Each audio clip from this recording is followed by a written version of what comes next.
Lukas pasal 24 ayat 13 sampai 27. Pada hari itu juga dua orang dari murid-murid Yesus pergi ke sebuah kampung bernama Emmaus yang terletak kira-kira 7 mil jauhnya dari Yerusalem. Dan mereka bercakap-cakap tentang segala sesuatu yang telah terjadi.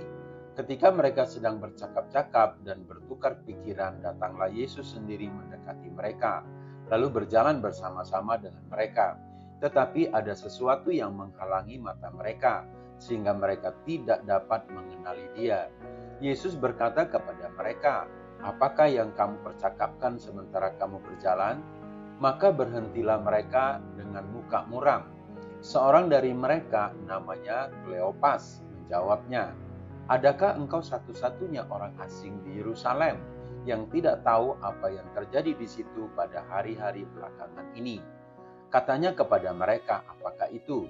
Jawab mereka, "Apa yang terjadi dengan Yesus orang Nazaret? Dia adalah seorang nabi yang berkuasa dalam pekerjaan dan perkataan di hadapan Allah dan di hadapan seluruh bangsa kami. Tetapi imam-imam kepala dan pemimpin-pemimpin kami telah menyerahkan dia untuk dihukum mati, dan mereka telah menyalibkannya. Padahal kami dahulu mengharapkan bahwa dialah yang datang untuk membebaskan bangsa Israel. Tetapi sementara itu telah lewat 3 hari sejak semuanya itu terjadi.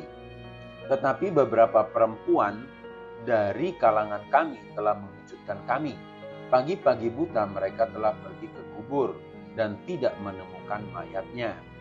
Lalu mereka datang dengan berita bahwa telah kelihatan kepada mereka malaikat-malaikat yang mengatakan bahwa ia hidup.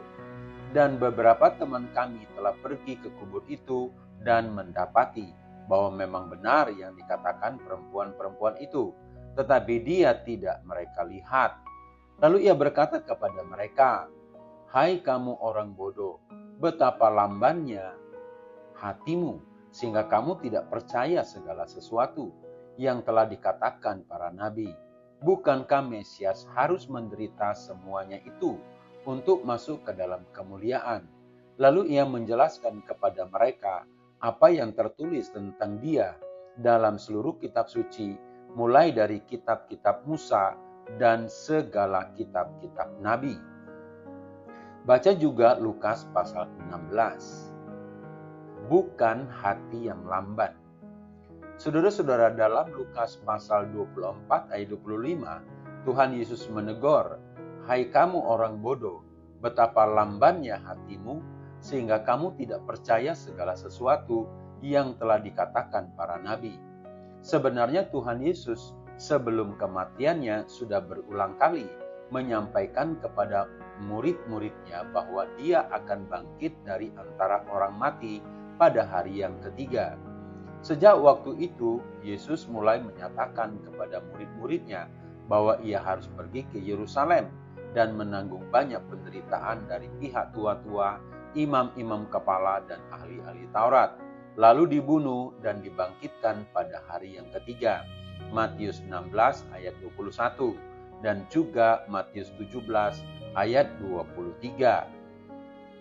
Namun merupakan fakta yang menyedihkan bahwa murid-murid yang sama berulang kali tidak mempercayai laporan tentang kebangkitan Tuhan Yesus.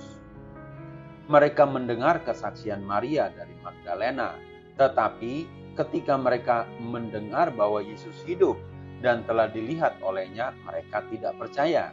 Markus 16 ayat 11. Mereka mendengar kesaksian dari 2 orang murid yang telah pergi keluar kota, tetapi sekali lagi mereka tidak percaya. Sungguh ketika Maria dari Magdala yang juga Yohana dan Maria ibu Yakobus dan perempuan-perempuan lain juga bersama-sama dengan mereka memberitahukan kepada rasul-rasul, perkataan-perkataan itu seakan-akan omong kosong dan mereka tidak percaya kepada perempuan-perempuan itu. Lihat Lukas pasal 24 ayat 10 sampai 11. Saudara-saudara, apakah penyebab ketidakpercayaan mereka?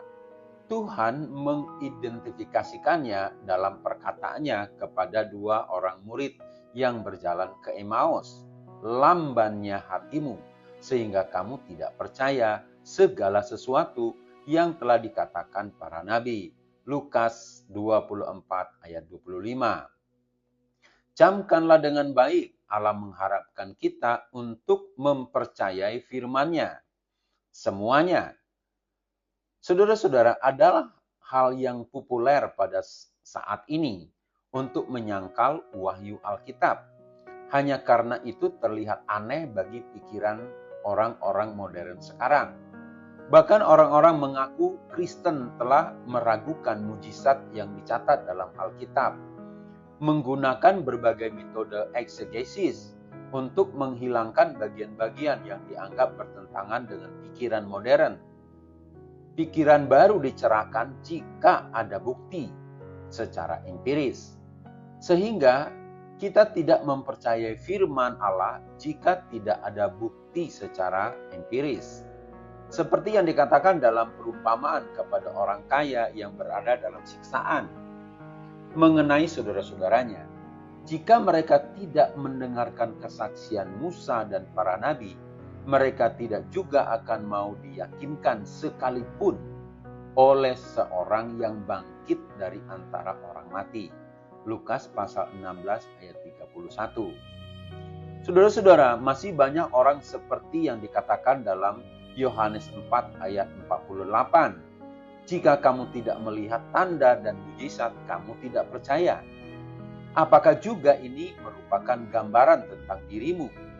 Iman itu bukan bertumpu pada bukti atau mujizat, tetapi hanya pada firman Allah.